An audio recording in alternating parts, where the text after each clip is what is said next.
Good morning, students. It's Chandrakala here, and we have to revise some concepts of second chapter. Today we are going to discuss about exercise 2A. Our second chapter is motion in one dimension. So, first of all, the chapter starts from the definition physical quantity. That means, first of all, we should know what is physical quantity. So, physical quantities are those quantities which can be measured.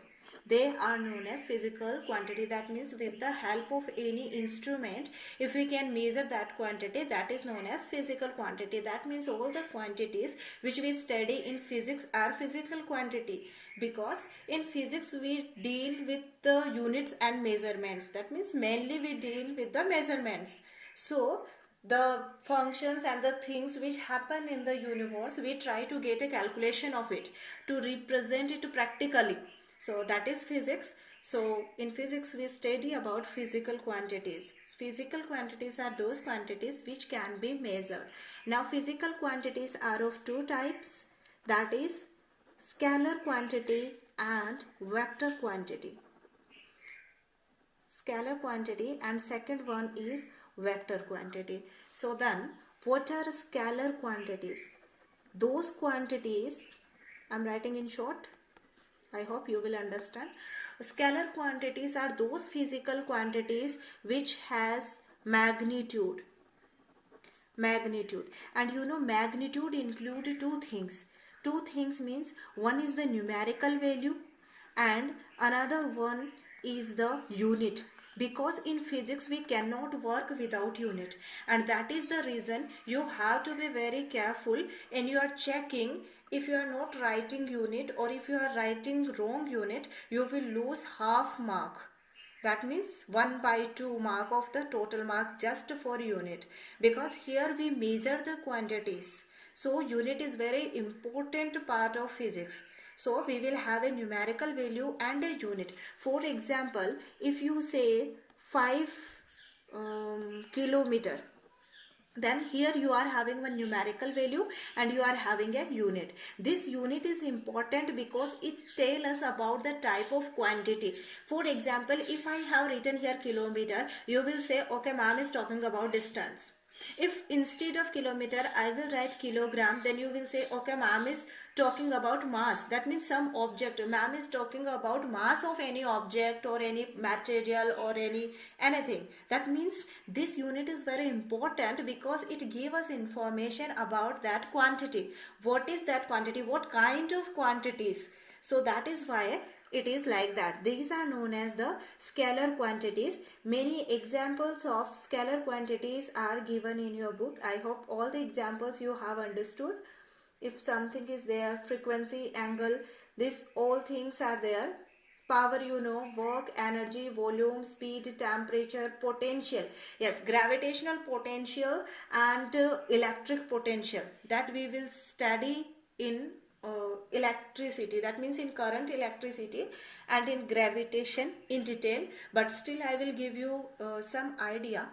Actually, gravitational potential or electric potential means to bring a unit charge or a unit body. See, if you are dealing with a body, then body will have some mass. So that means we are talking about mechanics, right? So if how much work you have to do to bring a unit mass from infinity to a point, that is known as gravitational potential. Gravitation is always related with mass. So we are saying a body. And if you are saying that how much work has to be done to bring a unit charge, then it will be electric potential, because electricity is associated with charge. So this is the electric potential and the gravitational potential. No doubt we will study about it in detail, but later. Then heat and specific heat, yes, it is very important topic of the calorimetry, which is a very important chapter in next class, that is in 10th standard. This single chapter consists of more than 10 marks. So actually specific heat means to heat the quantity.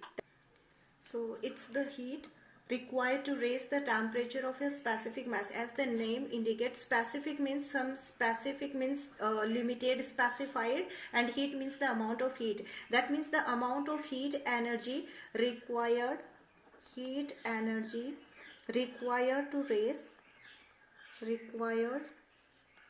to raise temperature of unit mass by 1 degree Celsius. Unit mass and 1 degree Celsius, unit temperature. That's why its name is specific, because we are talking specifically about unit mass. So here what we have to remember, unit mass and unit temperature, or 1 degree, that is same thing, na? 1 degree Celsius temperature, that is known as a specific heat. About it we will study in detail. And next thing, I think charge, electric power, these all things you know. One more word is there, that is mechanical advantage. This also we will study next year. What is mechanical advantage? Actually, when you are making any machine, this is a part of mechanics.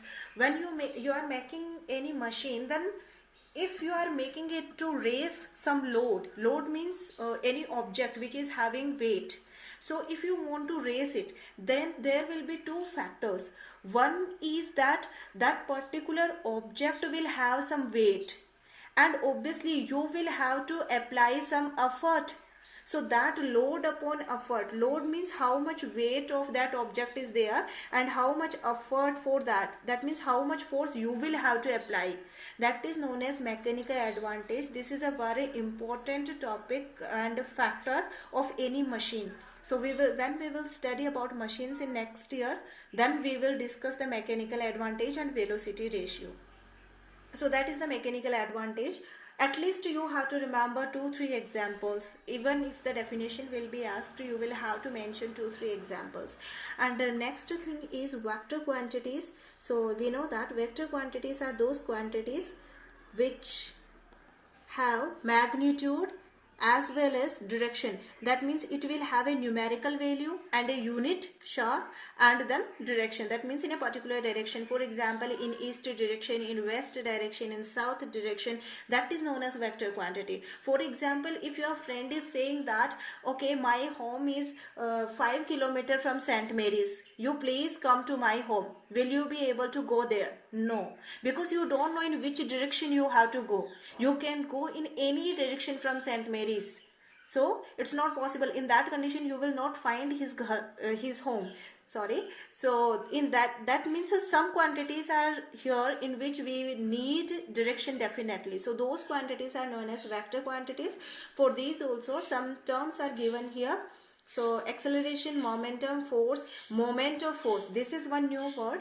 Moment of force means when the force is applied on a body, and if the body is free to rotate about an axis and it starts doing rotational motion, that is known as torque. That means torque is defined, actually it is force, but it defines the circular motion. Circular motion means if this is one axis and if any body is revolving around it, that is known as torque. So that is the torque.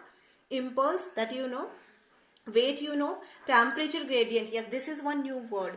Temperature gradient is actually, temperature gradient is a physical quantity which states the direction and rate of change of heat. Rate of change of heat. I hope you have understood from here. Direction means we know that heat always flow from higher temperature to lower temperature, and rate of change of heat or temperature. Rate of change of temperature, that means rate means always divided by time. That means in 1 second how much temperature has been increased or decreased.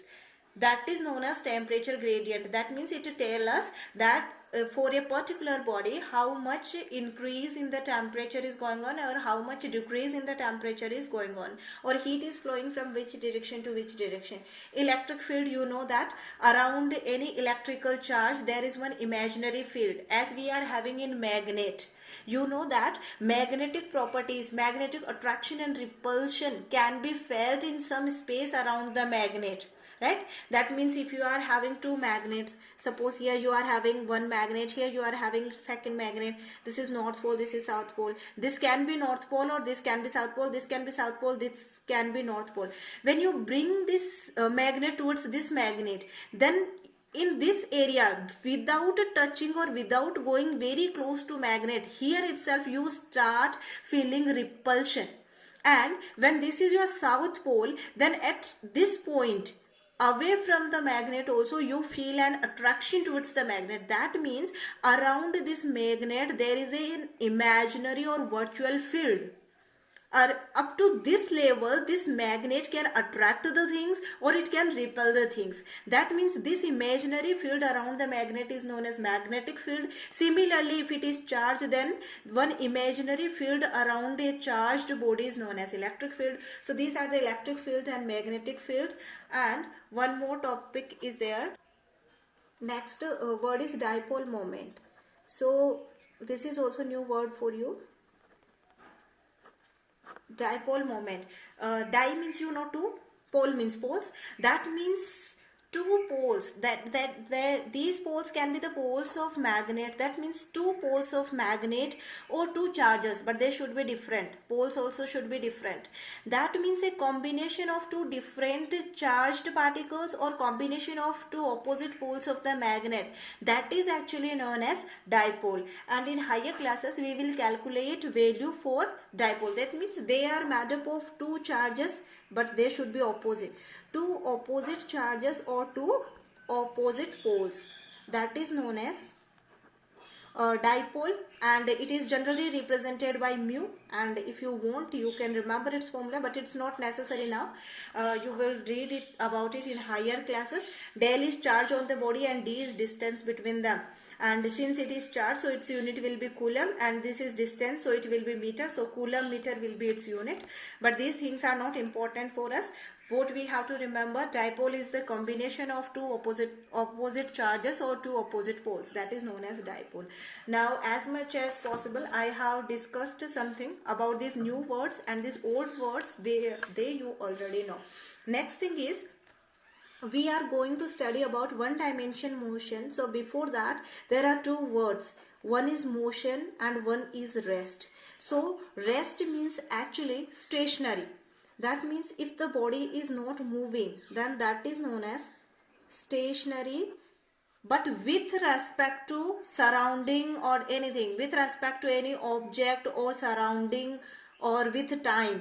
That means if it is not changing its position, not changing position with time, position with time, that is known as rest position. And obviously if it changes its position with time, then it is known as changes, sorry, I think you cannot see, position with time, that is known as motion. Or you can say if it is moving with respect to anything, moving with respect to anything, that can be an object, that can be a person, that can be the surrounding, that is known as motion. So these are rest and motion. Basically nothing is rest in this world, everything is in motion, but with respect to one body we can define the rest position of another body. That is the rest and position. And finally comes our topic, that is one dimensional motion. Actually in physics we can define up to n dimensions. Later in higher classes you will derive some derivations, and there you will consider n dimensional motions. Okay, but we will start from one dimensional motion. That is if the body is moving in a straight line. That means if it is doing a straight line motion, or you can say if it is doing rectilinear motion, these all are same things, then the body is said to be in one dimension, because we need only one coordinate to define its position. One coordinate, that coordinate can be x coordinate or y coordinate or z coordinate. It can move in any direction, but one coordinate will be enough to define its position. That is known as one dimensional motion. Okay.